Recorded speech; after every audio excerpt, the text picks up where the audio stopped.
Bonjour à tous, bienvenue sur ce nouveau live Sony. On est content de vous retrouver après des vacances qui, j'espère, ont été très bonnes, en mode démasqué mais pas trop, avec toujours autant de prudence. J'espère que vous êtes tous bronzés et en forme. On revient sur ces webinaires avec une nouveauté, avec un petit logiciel qui va vous être, je pense, très utile, puisque c'est un logiciel qui va vous permettre de transformer votre appareil photo Sony en webcam. On va commencer tout de suite par en parler. C'est la suite logicielle Imaging Edge que vous connaissez déjà, qui s'enrichit d'une nouvelle fonctionnalité avec l'application Imaging Edge Webcam. Donc, à quoi ça va vous servir cette application? Étant donné la situation et puis le fait que aujourd'hui, avec la Covid, on est obligé de s'adapter, notamment au niveau de notre méthode de travail, pour travailler à distance depuis la maison. Voilà, on va mettre le slide à l'écran, comme ça vous verrez de quoi on parle. On est obligé aujourd'hui de trouver des solutions simples, efficaces pour pouvoir travailler plus facilement de la maison. Donc pour ça, il y a évidemment des webcams qui sont intégrés au PC, ou à vos ordinateurs portables, mais la qualité d'image n'est pas forcément au rendez-vous, l'angle de vue, on ne peut pas le choisir, étant donné que la caméra est sur l'écran, on est toujours vu en contre-plongée, ce qui n'est pas forcément hyper flatteur. Donc on va pouvoir aujourd'hui, avec cette application webcam, utiliser un appareil photo qu'on va pouvoir positionner beaucoup plus librement, qui va fournir une belle qualité d'image, qu'on va pouvoir accessoiriser, sur lequel on va pouvoir choisir l'objectif avec lequel on travaille. Et vous allez le voir, on va vous en faire la démonstration. La qualité d'image n'a absolument rien à voir. Donc, en plus, évidemment, le fait d'utiliser un appareil photo en webcam, jusqu'à présent, ça nécessitait aussi d'avoir certaines compétences éventuellement en informatique pour pouvoir simplement brancher et réussir à faire des branchements qui fonctionnent. Ou alors, ça nécessitait d'investir dans du matériel pour faire fonctionner le système. Aujourd'hui, avec Imaging Edge Webcam, c'est une application gratuite et qui va fonctionner hyper simplement. Comme je vous le disais, elle s'inscrit dans la suite Imaging Edge, qui est une suite logicielle gratuite proposée par Sony. Donc, vous la connaissez déjà, on va juste en rappeler rapidement les composantes. Donc, pour ce qui est application logicielle pour les ordinateurs, vous avez la suite qui comprend le viewer pour simplement regarder et éditer vos images, l'éditeur d'images pour pouvoir dérotiser vos images prises en format RAW, et puis l'application remote qui vous permet de piloter l'appareil photo à distance très facilement, très simplement. Aujourd'hui, on a du côté de l'application mobile, on avait déjà donc Imaging Edge Mobile qui vous permet de également prendre le contrôle de boîtier à distance, regarder ce que vous avez comme photo sur votre carte mémoire, y compris quand votre appareil photo est éteint, qu'il est dans votre sac à dos, qui vous permet de partager vos images, de les géolocaliser tout simplement en reprenant les informations GPS de votre téléphone mobile. Vous avez aussi la petite application qui est apparue cette année qui s'appelle Movie Edit Add-on. Donc ça, c'est une application, je vous invite quand même à aller jeter un œil parce qu'elle est vraiment super facile à prendre en main et elle vous permet directement sur votre téléphone d'éditer vos vidéos. Donc par exemple de les cropper, de pivoter une séquence qui n'a pas été forcément hyper bien cadrée, de stabiliser l'image, de partager vos contenus directement. Donc c'est vraiment une petite suite logicielle pour votre mobile qui est sympa pour faire de l'editing vidéo directement sur le terrain. Et puis on avait aussi la solution Transfer and Tagging, donc ça c'est plus une application pour les professionnels de la photographie qui veulent renseigner leurs images avant de les envoyer et de les partager, notamment pour les envoyer sur des serveurs FTP quand ils travaillent par exemple dans des flux d'agence, et pour les annoter, pour enrichir, on va dire, l'image d'annotation écrite que vous pouvez simplement saisir par dictée vocale, simplement pour que vos images on puisse savoir où elle a été prise, quand elle a été prise, qui est sur la photo, etc., etc. Donc très utile pour les agences. Donc vient s'ajouter à la suite logicielle pour ordinateur de bureau la petite application Imaging Edge Webcam dont on va parler aujourd'hui. Alors, comme je vous le disais tout à l'heure, jusqu'à présent, il y avait évidemment des solutions qui existaient pour faire cette interface entre l'appareil photo et l'ordinateur. On pouvait insérer une carte d'acquisition entre l'appareil photo et l'ordinateur, mais ça a un certain coût, hein, c'est autour d'une centaine d'euros, donc c'est quand même un investissement, où on avait la possibilité d'aller sur des logiciels gratuits pour faire l'acquisition du flux d'images, mais là, il fallait quand même mettre un petit peu les mains dans le cambouis, et c'est pas donné à tout le monde parce que ça demande quand même quelques compétences pour mettre ça en œuvre. Aujourd'hui, avec l'application Imaging Edge Webcam, quand vous avez installé le logiciel sur votre ordinateur, et vous le connectez tout simplement en USB, et vous allez voir, ça fonctionne immédiatement et avec une qualité surprenante. Donc, vraiment une proposition qui est bien calibrée, facile à prendre en main, gratuite, donc qui présente sur le papier en tout cas tous les avantages. Alors, cette solution, elle est compatible aujourd'hui avec 35 appareils photo de la gamme Sony. Donc, vous allez retrouver dans les hybrides, vous avez 19 références, donc tout ce qui est Alpha 9, Alpha 7 depuis l'Alpha 7 Mark II, Alpha 7S, Alpha 7S2, S3 évidemment, l'Alpha 7R depuis la version 2. Vous allez trouver aussi les boîtiers réflexes, hein, les 99 et 77, et aussi l'Alpha 68. Et puis toute une ribambelle de compacts. Alors les RX100 depuis la génération Mark IV, les RX10 depuis la génération 2, le RX1R Mark II, les RX0 et quelques compacts plus grand public, HX95-99 et WX700, WX800. On a aussi dans cette possibilité de boîtier compatible le boîtier ZV1 qu'on a ici en démonstration et qu'on va vous montrer. Et je vais vous en reparler parce que c'est aussi un produit qui mérite qu'on s'y arrête quelques minutes. On ne vous en a pas encore parlé dans un webcast. On s'est beaucoup attardé la dernière fois sur l'Alpha 7S Mark III, mais je voulais quand même remettre un petit peu en lumière ce boîtier qui, vous allez voir, est assez surprenant pour ceux qui veulent en plus, parallèlement à cette utilisation webcam, faire des très belles photos et puis aussi faire du vlog. Alors, en termes d'utilisation, le flux vidéo, en fait, va être transmis de l'appareil photo au PC, mais sans le son. Donc, ce qui nécessite toujours d'avoir sur son ordinateur un micro, alors soit le micro de l'ordinateur lui-même, soit de connecter un micro compatible via l'entrée micro de votre ordinateur. Et on y reviendra dans la partie accessoires. L'image va être en format 16:9, elle va être avec une définition de 1024 par 576 pixels, donc c'est largement suffisant pour avoir un flux qui soit à la fois qualitatif et léger pour pouvoir être transmis facilement à travers les applications mobiles et les applications de messagerie instantanée, avec un débit de 30 images par seconde. Au niveau des réglages du boîtier, ce qui est recommandé, c'est de se mettre en mode vidéo. On verra que pour certains boîtiers, hein, c'est ce qui est annoté en bas, sur les petites notes que vous lisez en bas de l'écran, il faut simplement faire une petite manipulation au départ lorsqu'on connecte le boîtier, de se connecter en étant en mode automatique et puis de revenir ensuite, si vous voulez avoir une maîtrise de l'exposition, en mode vidéo pour pouvoir reparamétrer la balance des blancs, la vitesse d'obturation, l'ouverture, etc. Voilà un petit peu pour poser le décor. Alors, pour l'instant, cette application n'est compatible qu'avec les ordinateurs sous Windows 10. Il y a évidemment la question de savoir si ça va être compatible avec les Mac. C'est à l'étude. Je n'ai pas aujourd'hui de réponse à vous donner immédiatement sur quand est-ce que ce sera disponible, mais c'est évidemment quelque chose qui est à l'étude et qui va venir, je l'espère, très rapidement. Je continue sur cette présentation pour vous parler de l'installation. Alors l'installation, vous allez voir que c'est très rapide hein, et très facile, très transparent. On me signale qu'il y a des questions déjà qui commencent à arriver sur l'application. Donc la version macOS, on en a parlé. Diffusion sur Facebook, pour un peu de retard, ouais. Bonjour Facebook, il paraît que la diffusion a été un petit peu retardée pour Facebook, donc coucou à ceux qui nous regardent sur Facebook et qui viennent de nous rejoindre.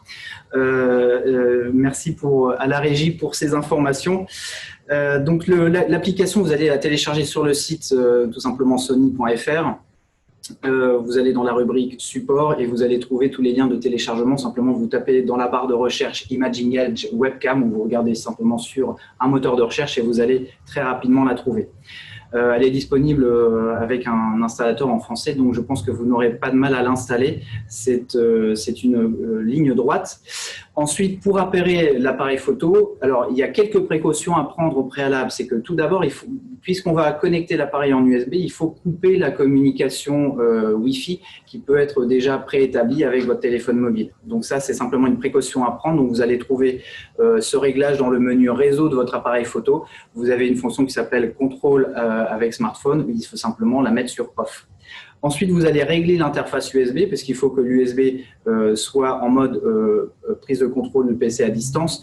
Donc ça, vous allez le trouver en fonction des boîtiers, selon que vous êtes sur des Alpha 7 2 ou 3 ou sur des Alpha 9 2 ou des 7R4, vous n'allez pas trouver exactement au même endroit.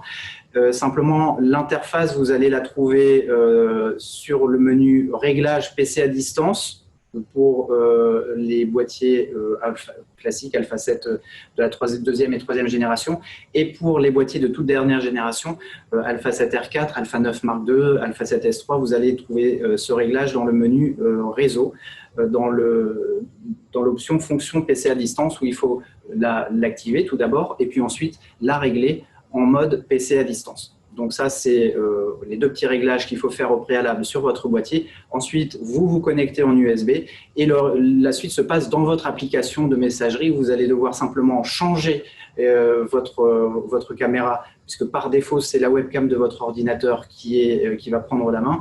Mais vous avez dans les réglages de votre logiciel de messagerie la possibilité de changer la source vidéo ou photo, et donc vous pouvez simplement aller sélectionner l'appareil photo Sony dans cette liste-là. Voilà pour l'installation. Je voulais, comme je vous l'ai dit, revenir un petit peu sur le ZV1, parce que dans les appareils photo, vous avez déjà une webcam intégrée. Donc la question, c'est de se dire à quoi ça sert d'aller sur un appareil photo pour faire office de webcam. Déjà parce qu'on va avoir un grand capteur d'image. Un grand capteur d'image, ça veut dire quoi? Ça veut dire qu'on va avoir une meilleure qualité d'image. Tout simplement parce que le capteur étant plus grand, les pixels sont plus gros, il y a donc plus de sensibilité à la lumière et donc la qualité d'image s'en ressent fortement. Vous allez avoir une image claire et contrastée, vous allez pouvoir changer votre rendu d'image, c'est-à-dire que sur une webcam, vous avez un rendu par défaut. Sur votre appareil photo, vous allez pouvoir choisir entre un rendu doux, neutre, saturé.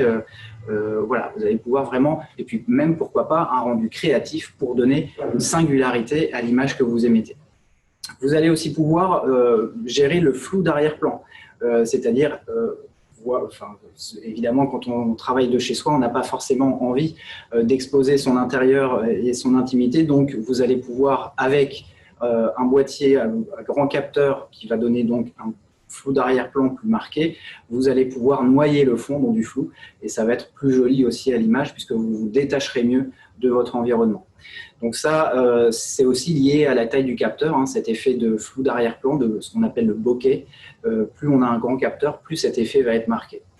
Vous aurez moins de bruit de fond, comme on disait, grâce au gain de sensibilité offert par des plus gros pixels, on va avoir une image qui va être plus propre. Et puis, vous allez aussi pouvoir choisir l'optique que vous utilisez. C'est-à-dire que l'optique de votre webcam intégrée, elle est fixe. Le point de vue, il est fixe.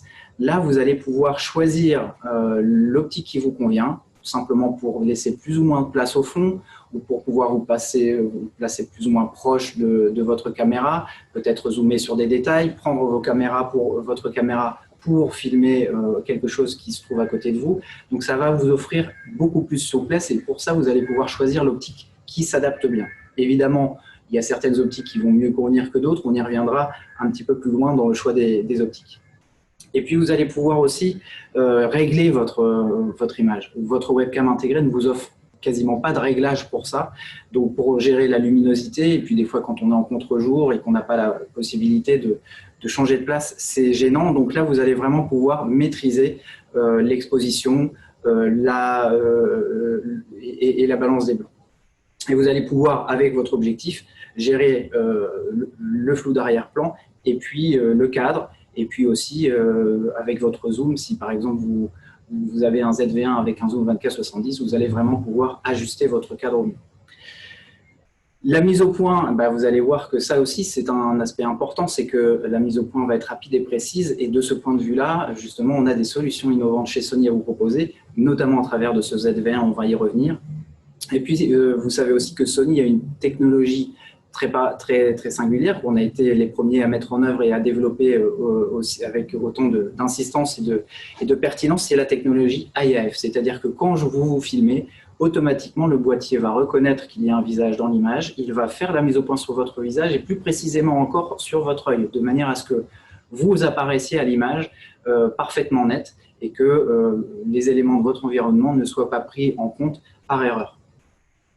Enfin, vous allez avoir, on l'a dit, l'ajustement précis de l'exposition et de la balance des blancs, tout simplement parce que quand on travaille en intérieur, des fois les balances des blancs des webcams intégrées ne sont pas idéales et vous allez avoir une image qui va être très rouge et dont vous n'allez pas pouvoir maîtriser le rendu, donc ce n'est pas forcément flatteur non plus pour vous mettre à l'image. Donc, je pense qu'avec cette solution, vous allez voir, vous allez enfin vous voir beau à l'écran et vous allez aimer faire des diffusions et faire des conversations avec votre appareil photo Sony. Donc, très simple à mettre en œuvre et on va le voir aujourd'hui. Alors, aujourd'hui, on va le voir à travers de 2 boîtiers. Alors, on ne va pas revenir sur l'Alpha 7S3. On a déjà fait un live très copieux le 30 juillet à ce propos. Il est d'ailleurs toujours en rediffusion sur le site, sur la page Facebook de Sony France. Donc, si vous ne l'avez pas vu, n'hésitez pas. Vous allez voir, on a fait une présentation du boîtier, donc qui est la nouveauté de cet été chez Sony. On a aussi invité des créateurs de contenu qui ont pu l'avoir en avant-première et qui nous ont fait énormément de retours sur leur expérience de tournage. Donc, c'est vraiment intéressant à entendre. Allez le voir sur la page Facebook Sony France. Allez voir aussi les contenus qu'ils ont produits. Donc, il y avait Olivier Schmitt qui a fait le film qui est disponible sur sa page Facebook, qui a déjà passé les 100 000 vues. Il a fait aussi un making-of qui est hyper instructif par rapport à tout ce qu'il a trouvé d'intéressant à dire sur les nouveautés qu'intègre cet Alpha 7S3. Vous avez le magnifique film qu'a réalisé Jérémy Penquin qui s'appelle Créer, que vous allez trouver aussi sur la page The Quirky sur YouTube. Et puis le test qu'a fait Guillaume Ruchon, que vous allez également retrouver sur sa page YouTube Guy Ruch. Donc n'hésitez pas à aller voir ses contenus.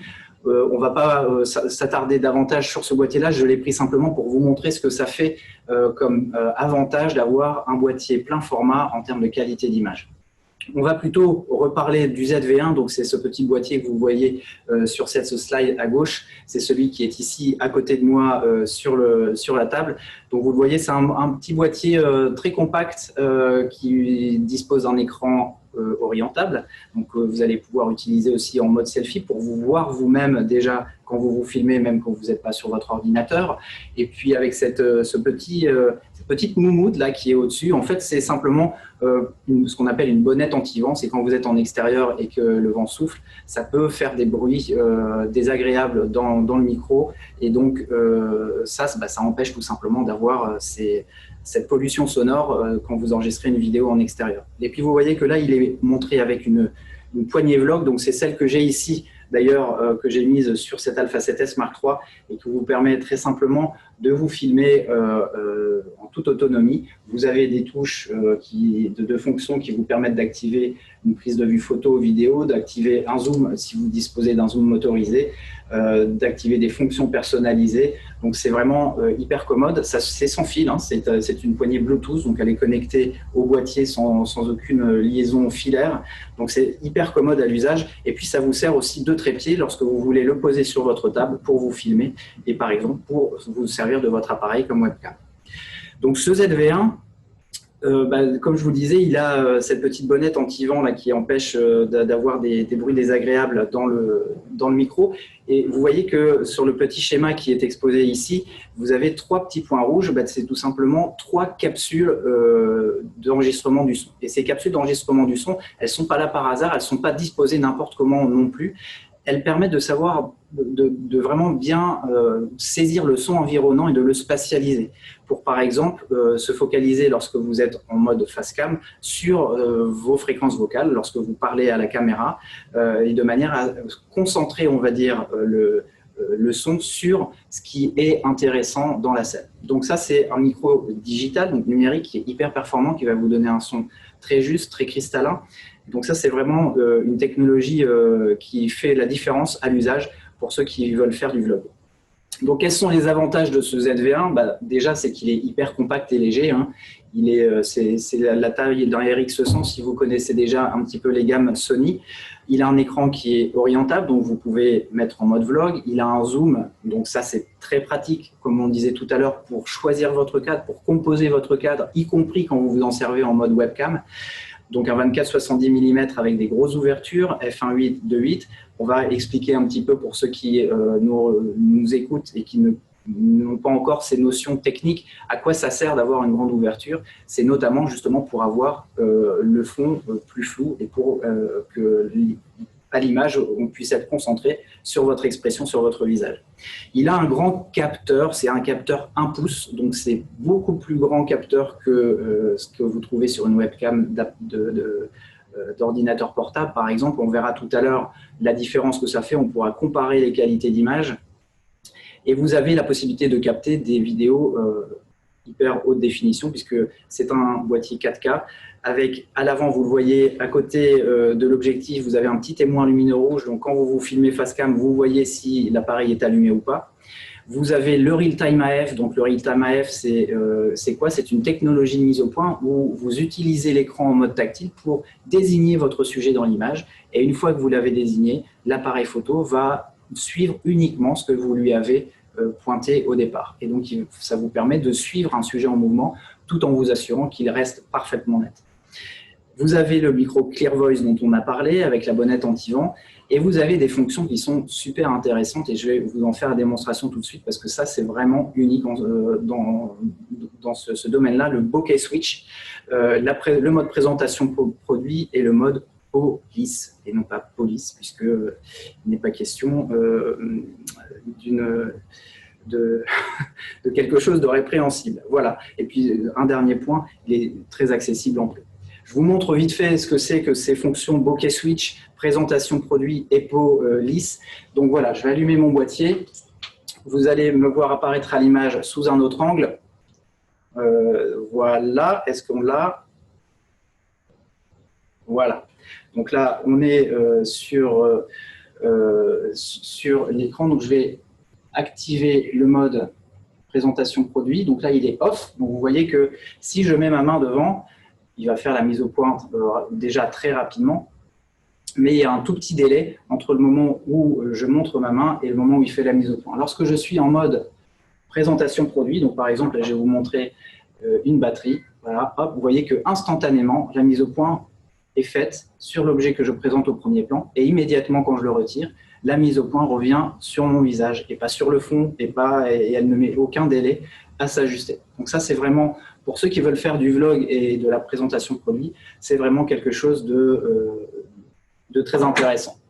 Vous avez également le mode bokeh switch, donc vous allez voir que sur l'image, là je vais mettre un arrière-plan flou. Donc regardez par exemple au niveau des inscriptions sur les panneaux qui se trouvent derrière moi.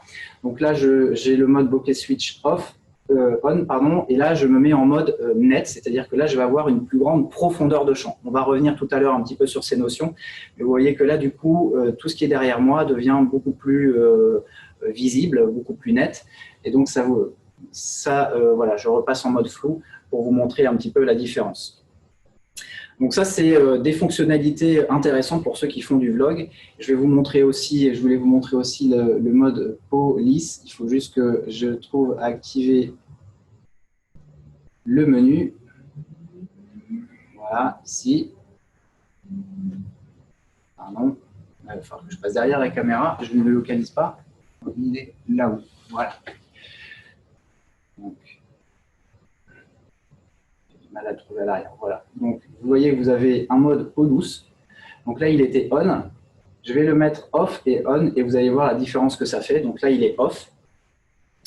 Et là, je vais maintenant l'activer. Et vous avez 3 niveaux de réglage. Et donc, vous voyez que un lendemain de fête, ça peut être quand même sympa d'utiliser le mode police pour paraître à l'image un peu plus en forme. Je sais pas, qu'est-ce que vous en pensez? Ça vous plaît? Je dois rester sur quel mode? Est-ce que la régie peut me renseigner? Voilà, on se met en mode police. Le vote a été fait. Voilà. Et donc, me revoilà à l'image. Hop. je sors du menu et voilà. Donc, toutes ces fonctionnalités que je trouve super intéressantes, et ben, je pense que c'est ce qui fait de ce produit un produit tout simplement unique sur le marché. Donc, vous voyez déjà que la qualité d'image que vous voyez, ça vous donne une petite indication sur ce qu'on va voir tout à l'heure une fois qu'on va activer, qu'on va pouvoir comparer côte à côte l'image issue de la webcam de mon ordinateur et puis celle issue de mon appareil photo. Est-ce qu'on a des questions qui sont déjà arrivées entre-temps? Je vais prendre juste le temps de les consulter pour y répondre au fil de l'eau. Alors, à quel type de câble de connexion? C'est vrai qu'il y a des boîtiers qui ont deux connexions USB, les connexions USB 2 et les connexions USB-C, bah, les deux fonctionnent en fait. Donc, si vous n'avez que le USB 2, ça va fonctionner sur USB 2. Si vous avez USB 2 et USB-C, vous choisissez indifféremment l'un ou l'autre. Une autre question, fonctionnement avec les caméras pro ou uniquement avec les appareils photo? Pour l'instant, c'est disponible uniquement sur les appareils photo. Donc, peut-être que ça va inspirer aussi nos collègues du département vidéo, mais c'est vrai qu'on n'a pas forcément besoin non plus d'une très grosse caméra pour produire cette webcam, sachant que beaucoup de vidéastes aussi aujourd'hui utilisent des systèmes alpha, donc je pense que ça va intéresser un peu tout le monde. Après, je ne dis pas que ça n'arrivera pas sur les caméras vidéo pro, mais à ce jour, ça n'est pas le cas. Je reviens à ma présentation. Donc, j'avais mis une petite vidéo, mais on va la passer parce qu'on n'a pas forcément je vous ai fait la démonstration en live, je pense que c'était parlant. Donc, on va parler un petit peu des objectifs, savoir quel est le meilleur choix d'objectif pour utiliser un appareil photo en mode webcam. Donc, évidemment, comme l'appareil photo, on va l'avoir à côté de l'ordinateur, on va vouloir éventuellement l'attraper pour montrer des documents ou pour montrer des choses autour de soi. On va vouloir garder l'appareil photo près de soi. Donc, du coup, on va plutôt aller vers des objectifs grand angle. Donc, on a la chance chez Sony d'avoir une gamme optique hyper large. On a aujourd'hui 57 optiques dans la gamme d'objectifs. Donc, vous êtes sûr que vous allez trouver à la fois celle qui vous convient en termes de commodité, en termes de voilà, d'avoir par exemple un zoom plutôt qu'une focale fixe qui va vous donner plus de liberté pour composer votre cadre, et de savoir aussi quel modèle vous allez choisir en termes de performance optique et en termes de prix. Donc, vous avez au niveau des zooms, par exemple, le 16-35 Zeiss, qui est un excellent choix, qui est à la fois une excellente optique photo et qui, là, va parfaitement s'adapter à cet usage, puisqu'avec le 16-35, vous pourrez, du coup, avoir l'appareil proche de vous et embrasser un maximum du fond qui est derrière vous, si vous voulez vous montrer dans un mode un peu immersif. Du côté APS-C, on va aller, par exemple, vers le 10-18 f4 qui est en plus une optique stabilisée et qui en mode vlog fera également vers sa merveille. Donc tout ce qui est OSS, ce sont des optiques stabilisées. Si vous voulez aller plus loin en termes de qualité d'image, eh bien, choisissez par exemple pour les zooms le 16-35 f2.8 qui est une optique fabuleuse en termes de piqué et en termes de possibilités pour faire de la photo d'architecture et pour faire de la photo de paysage. C'est une optique vraiment merveilleuse. C'est une optique GM. Les optiques GM, vous savez que chez nous, c'est la marque des optiques de très haute qualité. Vous pouvez aussi, sur un boîtier APS-C, aller sur un 16-55 ou f2.8 qui lui est extrêmement qualitatif avec une focale qui va être un petit peu plus resserrée à la base mais qui vous permettra quand même d'avoir un cadrage puisque c'est l'équivalent d'un 24 mm. Vous avez vu le cadre que j'avais tout à l'heure avec mon ZV1 ici sur le côté. Bon bah voilà, ça, si tu peux nous le remettre à l'image, Marie-Pierre, c'est un cadre fait au 24 mm. Vous voyez que je suis relativement proche de mon boîtier et vous voyez que déjà j'ai encore de la place pour avoir pas mal de décors autour de moi. En focale fixe, parce que l'avantage de la focale fixe, ça va être d'aller vers des plus grandes ouvertures. Donc, en termes d'ouverture, par exemple, le 20 mm et 20-8, ça va vous permettre d'avoir un boîtier qui à la fois se rapproche de vous et qui à la fois va faire un très joli flou d'arrière-plan, puisqu'il a une grande ouverture. Plus l'ouverture est grande, plus le bokeh, ce qu'on appelle le bokeh, c'est le flou d'arrière-plan, va être fondu et beau à voir. Et puis, du côté expert, vous avez aussi ce 20 mm 1.8 qui est à la fois une optique amateur expert, elle est un petit peu entre les deux mondes, mais vous avez aussi le 24 mm f1.4. C'est celui que j'ai monté là aujourd'hui sur mon Alpha 7S Mark III et je vous montrerai tout à l'heure ce que ça donne. Voilà, donc comme je vous disais, du choix de l'ouverture va dépendre un petit peu la signature de l'image que vous allez mettre à l'écran. Donc, vous voyez que du côté des petits nombres d'ouvertures, c'est-à-dire par exemple f1.4, ça correspond à la plus grande ouverture que votre diaphragme était capable d'atteindre. Et c'est ce qui va vous permettre de bien isoler un plan de netteté au milieu de la scène de manière à vraiment mettre en relief, on va dire, votre visage, par exemple, s'il s'agit d'une webcam. Et plus vous allez aller vers les nombres d'ouvertures élevés, plus vous allez avoir une grande profondeur de champ, c'est-à-dire un champ de netteté qui va être d'une plus grande profondeur. Donc, évidemment, quand on est chez soi et qu'on veut simplement qu'on voit son visage et puis ne pas montrer ce qui se passe derrière, on va aller vers les grandes ouvertures. Et quand je suis au milieu d'un paysage et que tout l'intérêt, c'est de me voir au milieu de ce paysage parce que c'est un endroit exceptionnel, et là, je vais plutôt choisir une ouverture fermée de manière à avoir à la fois de la netteté sur moi et sur l'arrière-plan. Alors, il y a quelques petits trucs qu'on peut partager là-dessus parce que finalement, il y a 4 facteurs au total qui vont influer sur ce flou d'arrière-plan. Il y a l'ouverture, on en a parlé, il y a le choix de la focale. Évidemment, plus la focale va être courte, plus je vais avoir proportionnellement de profondeur de champ à cadrage égal. Et la distance de mise au point et la distance entre vous et votre arrière-plan. Donc, quand on est chez soi, comme par exemple, là ici, dans cette configuration de tournage, la distance entre la caméra et moi, elle est plus ou moins imposée parce que la pièce a une certaine dimension, parce que j'ai mon appareil posé sur la table et qu'il est à côté de mon ordinateur. Donc, cette distance-là, elle est plus ou moins fixe. Par contre, le flou d'arrière-plan, si je peux bouger ma position dans la pièce de manière à ce que le fond soit plus loin, essayez toujours d'avoir une distance d'ailleurs entre vous et votre fond qui soit plus grande que la distance entre vous et l'appareil. Ça vous aidera à projeter le fond dans du flou. Et plus votre fond sera loin, plus il sera noyé dans le flou. Voilà, donc ça c'est juste pour partager avec vous quelques trucs et astuces pour que vous puissiez faire votre setup plus facilement. On dit qu'il y a des questions qui continuent d'arriver. Je vais essayer de les prendre au fur et à mesure. Alors, une nouvelle question. Est-ce qu'on peut brancher l'appareil photo sur le secteur en même temps? Ça, c'est une très bonne question. Effectivement, notamment si vous devez faire des sessions assez longues, c'est prudent de vous connecter sur le secteur. Les batteries ont une bonne autonomie. Et aussi, une autre astuce qui est peut-être plus flexible, on va dire, et plus facile à mettre en œuvre, c'est de simplement activer sur votre boîtier l'alimentation par la connexion USB. Ça, vous allez le trouver dans les paramètres de votre connexion USB sur le menu réglage de votre appareil photo.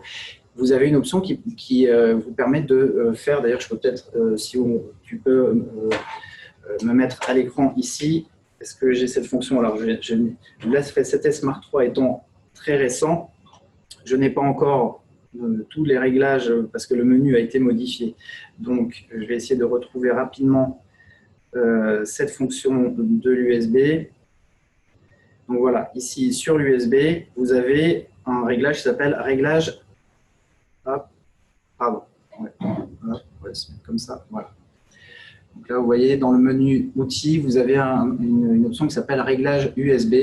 Et vous avez en dessous alimentation USB. Donc, si vous passez l'alimentation USB sur ON, pendant que votre appareil photo est connecté à votre ordinateur, il va en même temps consommer sa batterie et en même temps la recharger. Donc, ça va vous permettre d'avoir une durée d'utilisation plus longue pour votre live.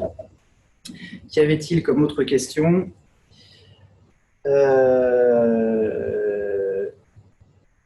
Remplace un dongle HDMI type Camlink. Ben oui. C'est exactement ça. C'est-à-dire que le Camlink, c'est ce que j'expliquais en introduction, il faut l'acheter, c'est un coût supplémentaire. Aujourd'hui, on peut se passer de Camlink. On a simplement un câble USB entre le boîtier et l'ordinateur et ça suffit. Est-ce que le montage vidéo avec l'application, oui, on peut faire du montage vidéo, on peut assembler des séquences vidéo, on peut les stabiliser, on peut les recadrer, on peut les ajuster, on peut changer le format de la vidéo, passer en mode format carré par exemple.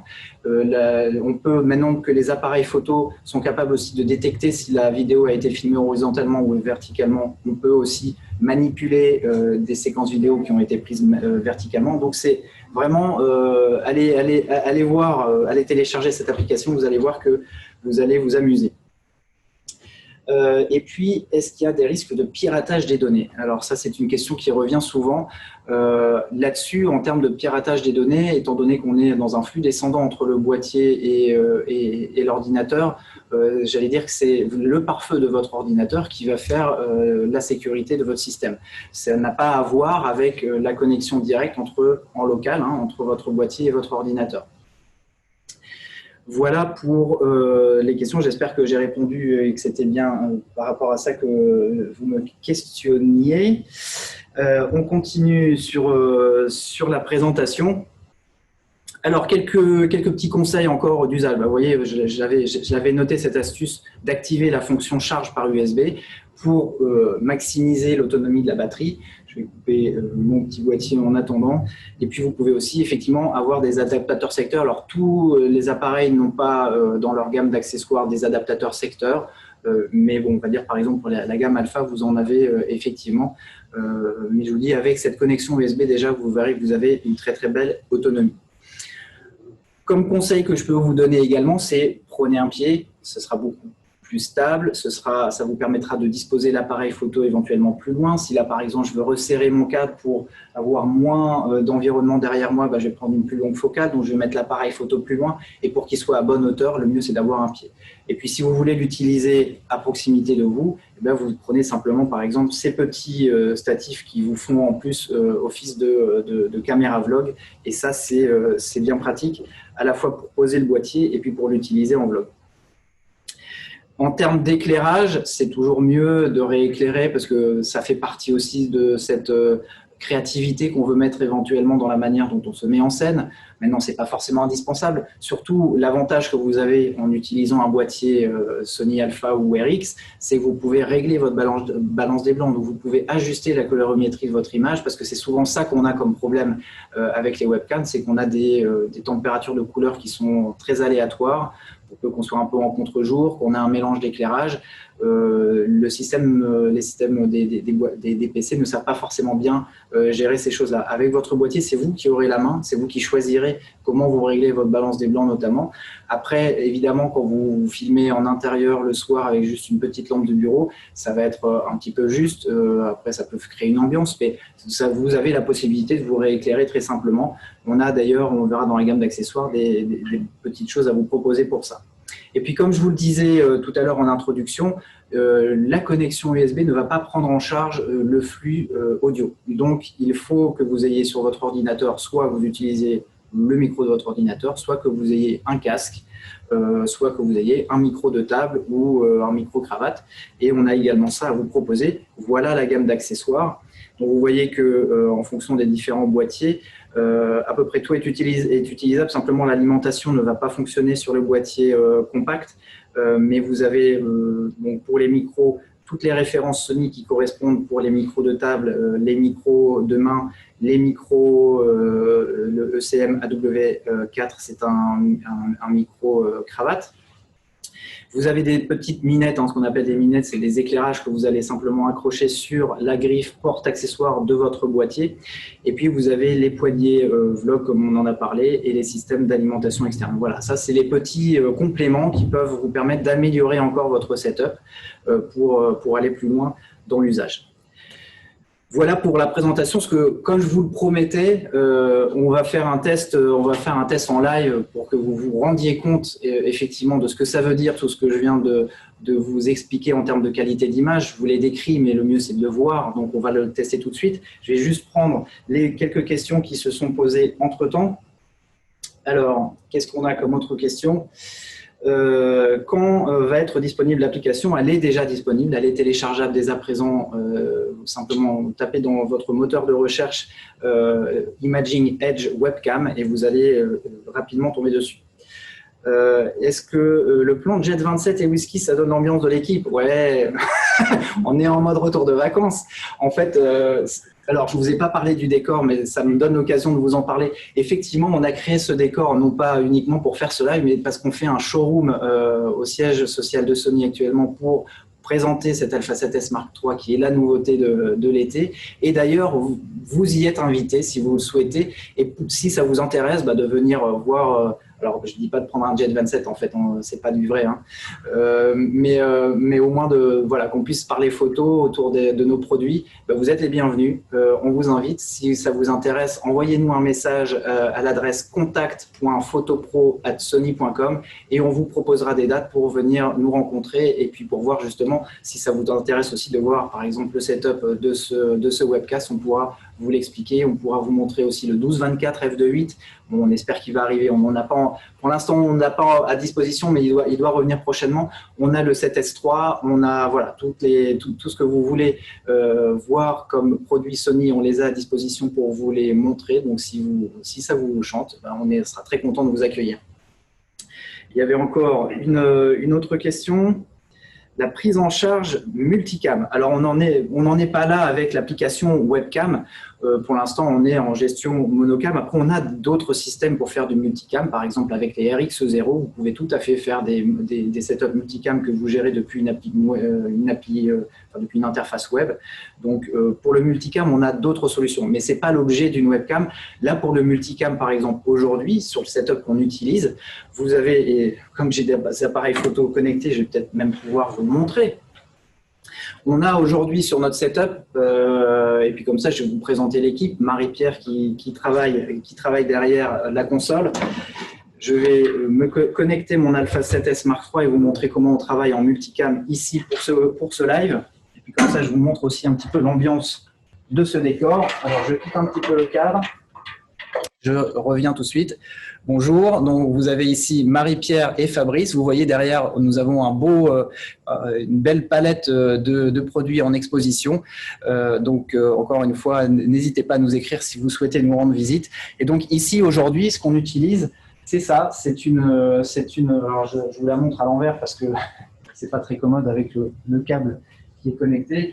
On utilise ce qu'on appelle une MCX 500. Donc c'est une table de multiplexage vidéo qui nous permet de gérer différents flux. Et vous voyez qu'à l'écran, on peut contrôler toutes les caméras qui sont connectées sur les interfaces SDI et HDMI pour gérer notre flux vidéo à la volée. Et puis, on a donc du coup une caméra ici qui est notre caméra principale avec un petit éclairage au-dessus. On a là-bas la caméra de détail qui me permet de filmer voilà, quand je veux vous parler des produits en détail. Et puis, on a connecté notre petit ZV1, voilà, ici, hop, qui est connecté en HDMI sur la table de multiplexage, et puis cet Alpha 7S Mark III que j'ai également connecté en HDMI. Donc voilà, on a des solutions chez Sony pour faire justement des setups comme celui qu'on utilise ici aujourd'hui. Voilà, l'image de l'Alpha 7S Mark III, je voulais vous montrer un peu ce que ça donnait. Donc, je vais simplement le mettre un petit peu plus haut parce que c'est tout l'avantage aussi. C'est vrai qu'une webcam sur un ordinateur, en fait, comme la webcam est intégrée à l'écran, je suis toujours pris en contre-plongée, donc c'est pas hyper flatteur. Là, l'intérêt d'avoir une caméra qu'on connecte librement, c'est qu'on peut vraiment la mettre à la hauteur qu'on veut pour avoir un rendu qui est peut-être plus ajusté. Si on remet la caméra plan large, vous allez voir que simplement, je tiens l'appareil à bout de bras. Vous voyez que l'image est quand même très propre parce que j'ai activé la stabilisation d'image. Et donc, c'est aussi pratique pour pouvoir, voilà, comme je viens de le faire, montrer des éléments de mon environnement autour, vous montrer voilà, ce qui s'affiche sur mon écran ou le détail de mon téléphone mobile, voilà, mon Sony Xperia One, qui est un magnifique petit placement produit, un magnifique téléphone mobile. Donc voilà. Donc pour le multicam, c'est pas l'application webcam qui va vous permettre de la gérer le plus facilement. Évidemment, c'est des setups un peu plus ambitieux avec des tables de mixage comme ça, mais c'est ça qui permet de faire aussi un contenu qui est riche et qui vous permet voilà, de faire du multicam proprement, sachant que le multicam, c'est aussi plus facile quand on est à plusieurs, parce que gérer tout seul une table de mixage et puis des appareils photo, c'est moins simple. Alors, comme je vous le promettais, je voudrais qu'on revienne sur la différence de qualité entre une webcam et un appareil photo. Donc, pour pas tricher, on va faire la démonstration avec le ZV1, avec l'Alpha 7S Mark III et puis avec la webcam de mon ordinateur. Donc, pour ça, je vais tout de suite brancher, par exemple, on va commencer avec le ZV1. Donc, j'ai eu mon ZV1 et je le branche sur mon ordinateur. Hop, je passe derrière, ce sera plus facile.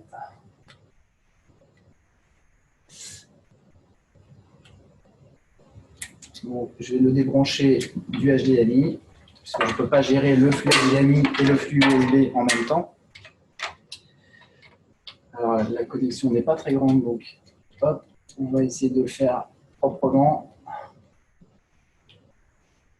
Et vous savez ce que c'est, hein, quand on avait passé les 40 ans, on a des problèmes de vue. Alors, ça rend les choses moins simples. Voilà. J'ai connecté sur mon appareil photo, je me connecte sur mon ordinateur. Mon interface USB, elle est ici. Hop. Je vais ouvrir l'application caméra, par exemple.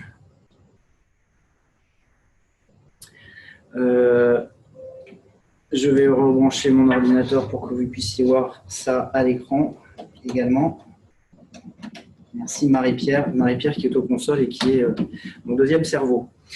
Donc, je lance l'application caméra. Donc là, vous voyez ce que donne la webcam de mon ordinateur. OK. Je vais essayer de m'ajuster pour que ce soit à peu près comparable. Donc, voilà la qualité que j'obtiens avec la webcam de mon ordinateur. Maintenant, je vais vous montrer ce que donne le ZV1. Donc, automatiquement, l'application Imaging Edge se lance et il va me donner l'image issue de ma caméra extérieure. Donc, vous voyez que l'image est quand même beaucoup plus piquée, beaucoup plus contrastée, moins bruitée et que donc j'ai vraiment un réel avantage à utiliser ça. Toujours avec cette possibilité d'accentuer le flou d'arrière-plan ou la possibilité aussi de passer avec ce mode présentation produit pour faire voilà, des choses que vous ne pourrez jamais faire avec une webcam intégrée à votre appareil photo, à votre ordinateur. Pardon. Maintenant, je vais vous montrer la différence entre ce qu'on peut avoir en plus avec un Alpha 7S. Donc, je vais connecter, je débranche mon ZV1. Hop, je récupère la connectique USB. Donc là, vous voyez, l'Alpha 7S3, il a effectivement les deux connexions USB, USB 2 et USB-C. Donc là, je suis en USB 2. Je vais repasser sur ma caméra principale, de webcam de mon ordinateur. Et puis maintenant, je vais revenir sur Imaging Edge Webcam pour vous montrer ce que ça donne avec l'Alpha 7S Mark III. Le temps que ça s'initialise, parce que je l'ai un petit peu débranché à chaud, donc j'espère qu'il va bien prendre en compte. Est-ce que les réglages ont bien été faits? Parce que moi, je vous ai parlé des réglages, mais encore faut-il que je les fasse, les réglages que je vous ai recommandés. C'est bon? Ça y est. Bon, là, voilà. Donc, ça, c'est ce que j'obtiens avec mon Alpha 7S. Donc là, je peux peut-être appliquer une petite correction d'exposition. Je me trouve un petit peu sombre à l'écran. Est-ce que ça va mieux comme ça? Vous voyez? Voilà. Donc, ça, c'est l'Alpha 7S. Donc, vous voyez que bon, là, je travaille. Je vais vous dire à quelle ouverture je travaille. Je vais ouvrir, hop, au fond. Donc là, je suis à f4.5. Donc, je peux avoir un flou d'arrière-plan peut-être plus accentué. Simplement, si je règle, attendez, on repasse sur la caméra principale, le temps que j'ajuste le mode d'exposition qui apparemment n'est pas le bon. Hop. Je suis en exposition manuelle, mais j'étais sur le diaph géré directement sur la bague. Donc là, je vais repasser sur une grande ouverture. Donc je vais me mettre à f1.4 par exemple. Et vous voyez que là, du coup, je me détache. C'est ce que je vous ai expliqué tout à l'heure avec la gestion de l'ouverture. Vous voyez que là, l'arrière-plan est vraiment flou, vraiment noyé dans le flou et c'est beaucoup plus agréable comme image. Je pense que si je reviens sur la webcam, vous allez pleurer. Je reviens sur la webcam de l'ordi. Voilà. Donc, vous voyez que quand je vous dis que ça fait une différence, ça fait une réelle différence. Pour être encore plus juste, je vais revenir sur un cadrage qui soit peut-être plus équivalent. Le temps que ça s'initialise. Et voilà. Donc là, du coup, maintenant, je suis un petit peu sur X. On va revenir sur une exposition normale. Mais voilà, vous voyez que j'ai un très joli bokeh. Là, je me vois en plus, puisque j'ai tourné l'écran de manière à me voir directement sans avoir à regarder l'écran de mon ordinateur. Donc voilà, on a une image qui est beaucoup plus valorisante, on va dire, pour vous aussi. Allez, un dernier switch pour vous remontrer la différence. Voilà. Donc je pense que la démonstration est faite. Je ne sais pas ce que vous en pensez. Qu'est-ce que vous en dites? Alors, et Ops, c'est la même chose. Alors oui, Ops, c'était l'alternative justement qui jusqu'à présent, c'était la solution logicielle qui vous permettait d'émuler, on va dire, votre appareil photo en webcam, mais simplement, Ops n'était pas forcément une application hyper intuitive à prendre en main. Ça demande quand même d'aller faire une capture d'écran à l'intérieur d'une interface, donc c'est pas vraiment idéal. Alors évidemment, ça permettait quand même de récupérer un flux de meilleure qualité, mais c'est surtout au niveau de la mise en œuvre que c'était beaucoup plus complexe. Donc là, on va dire qu'on va sur la simplicité avec cette application webcam. Et si le fond est beau, on ne veut pas forcément du flou derrière. Bah oui, c'est ce que je vous expliquais tout à l'heure avec le choix de l'ouverture. Ça ne sert à rien d'aller dans un paysage paradisiaque et puis de se filmer en rejetant tout l'arrière-plan dans le flou. On manque la moitié de l'intérêt de la scène, hein, même au moins. Enfin, après, tout dépend de votre beauté. Mais voilà, donc c'est évidemment mais là justement j'ai le choix, c'est-à-dire que c'est moi qui paramètre le diaph, c'est pas l'automatisme de mon ordinateur qui me l'impose. Donc l'avantage c'est que je peux choisir si le fond est moche et que je veux simplement concentrer l'attention sur ce que j'ai à dire, et ben je vais rejeter l'arrière-plan dans le flou en choisissant une grande ouverture. Et puis si je suis au milieu d'un endroit sympa, et ben je vais augmenter la profondeur de champ, donc fermer mon diaph pour paraître voilà, au milieu d'un environnement sympa.